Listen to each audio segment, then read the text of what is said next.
The wind hit my face like a wall of needles before I even saw the dome close behind me. My hands were already shaking, and I had only been standing in Simulation Bay 7 for 11 seconds. Somewhere behind me, in the dark and the howling white noise, 52 other cadets were about to learn something about themselves that they would not enjoy. My name is Lily Hart, and I was about to spend the next 6 hours proving a point I did not even know I was trying to make. The countdown clock above the entry hatch blinked red. 6 hours. No heating. No comms. A full simulated storm system designed to push every species in the Fleet Academy past their limit. I had heard stories about Frostgate from the older cadets. Nobody described it kindly. One boy in my dormitory said he had nightmares about it for a week after his older sister went through the program. I did not have nightmares. I had questions, mostly about snacks. The temperature dropped fast. Within 2 minutes, my breath turned into a cloud in front of my face. Within 5, I could see frost forming on the metal crates, stacked along the dome wall. The wind inside the simulation screamed like something alive, throwing sheets of fake snow sideways so hard it stung through my thermal suit. Beside me, a boy named Noah Bell was already breathing in short, panicked bursts. He was coalition trained, not human, with pale blue skin and eyes built for a much warmer planet. He looked at me like I had personally invited this storm to ruin his week. "How are you not freezing?" he said through chattering teeth. "I am freezing," I told him. "I am just not finished yet." He did not last much longer after that. Within 20 minutes he signaled for evacuation, and the dome wall opened just wide enough to pull him out before sealing shut again. I watched the gap close and felt the storm rush in harder to fill the space he left behind. That was the pattern for the next hour. Cadets dropping out one after another, some quietly, some shouting into the storm before they gave up. A girl named Grace Sutton made it almost 90 minutes before her hands stopped working well enough to hold her emergency beacon. A tall cadet named Felix Bryan collapsed near the far wall and had to be carried out by 2 instructors in heavy protective gear. I kept moving, not running, not panicking, just moving the way my grandmother taught me back home, during real winters, the kind where the power sometimes went out for days and the snow piled up past the windows. She used to say that cold is not dangerous by itself. Cold becomes dangerous when you stop paying attention to it. So I paid attention. I built a small shelter out of 2 crates and a length of insulating foam I found near the supply wall. I wrapped myself tight in the emergency thermal sheet from my kit. I kept my fingers moving, kept my breathing steady, kept my mind busy by counting the seconds between each gust of wind. By hour 2, the storm had grown worse. The wind now carried actual force behind it, strong enough to knock smaller cadets off their feet. I watched a girl named Ivy Turner get thrown sideways into a supply crate. She did not get back up right away, and when she finally did, she signaled for evacuation without a word. By hour 3, I was the only cadet left standing in the entire bay. The comm channel crackled to life inside my helmet. It was Instructor Brax, the drill supervisor, a tall alien officer with 4 narrow eyes and a voice like gravel sliding over metal. He had a reputation across the academy for never once showing approval on his face, no matter what a cadet did. "Cadet Hart," he said, "you are the only participant remaining active in the simulation. State your condition." "Cold," I said, "but fine, bored, honestly." There was a pause on the line. I could almost hear him deciding whether or not to believe me. "You have endured a Category 5 simulated storm for 3 hours with 0 complaints logged," he said. "This is unusual." "I have 1 complaint, actually." Another pause, longer this time. "State it." "This drill would be better with marshmallows." The silence that followed lasted so long I thought the comm had failed.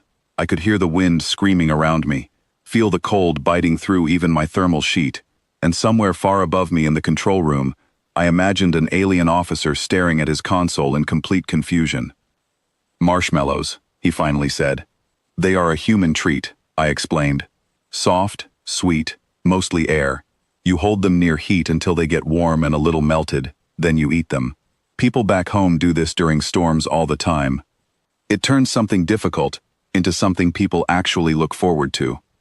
This drill has plenty of difficult. It is missing the part people look forward to." You are inside a survival simulation, built to test the limits of 7 known species, he said slowly. And your feedback concerns dessert. My feedback is that surviving something does not have to mean you cannot also enjoy a small part of it. That is the whole point of a treat like that. It does not make the storm easier, it just means the storm is not the only thing happening. He did not respond right away. I kept walking small circles inside my shelter to keep my blood moving, watching the wind throw waves of white across the dome floor, feeling my fingers slowly losing their fight against the cold. At hour 4, something changed in the storm pattern.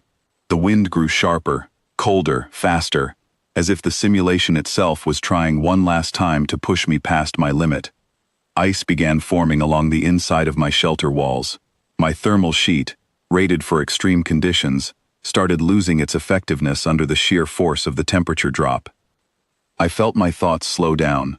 My hands ached in a deep, heavy way that made it hard to keep my fingers curled. For the first time since the drill began, a small part of me wondered if I had made a mistake staying in this long. Then I thought about my grandmother's kitchen during a real storm back home. The smell of something warm cooking on the stove, while snow buried the windows outside. The way she never once looked worried, no matter how loud the wind got, because she had lived through worse, and knew exactly how far she could push before she needed to stop. I was not there yet. I forced my fingers to move. I forced my legs to keep pacing. I focused on my breathing, slow in through the nose, slow out through the mouth, the same rhythm she taught me years ago. The storm screamed around me, and I let it scream. It did not need my permission to be loud. It just needed me to keep standing. At hour 5, Instructor Brack spoke again. Cadet Hart, your vital signs show sustained cold exposure, at a level that would have ended most cadets 3 hours ago. You have exceeded every recorded threshold for this simulation. Does that mean I win? I asked. It means the simulation has stopped serving its intended purpose, he said. There is nothing left to measure. I could keep going. I am aware, he said, and something in his voice sounded almost tired. That is the exact problem with your species. The dome wall finally opened, and warm air rushed in to meet the storm, fighting it back inch by inch, until the wind died down completely. I stepped out on legs that barely felt like my own, my whole body shaking from the cold, but my mind clear and steady the entire way. The next morning, the official results were posted outside the training hall. 52 cadets listed as early withdrawals. 1 cadet listed as a full completion, my name at the very top, with a note from Instructor Brax that read simply that the subject endured full extreme conditions without meaningful distress, and that the subject's only recorded complaint concerned a lack of recreational comfort items during the exercise. Word spread through the academy fast. By the time I reached the dining hall for breakfast, half the cadets in my class were staring at me like I had grown a second head. A girl named Mia Ford sat down across from me, arms crossed, clearly still recovering from her own attempt at the drill. You asked the simulation for snacks, she said. You were freezing to actual danger, and you had complaints about dessert. Everyone has complaints, I said. The difference is, I did not let mine stop me from finishing. 3 weeks later, the academy quietly updated the Frostgate protocol. Same storm, same brutal temperature curve, same 6-hour limit. But now, built into the dome wall, there was a small heated alcove stocked with warm ration bars that tasted suspiciously close to something sweet and familiar from home. I never took full credit for the change, but I never denied it either.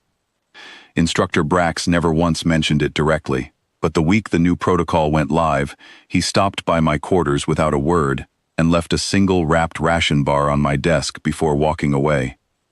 I still have never seen him smile, but that was close enough for me.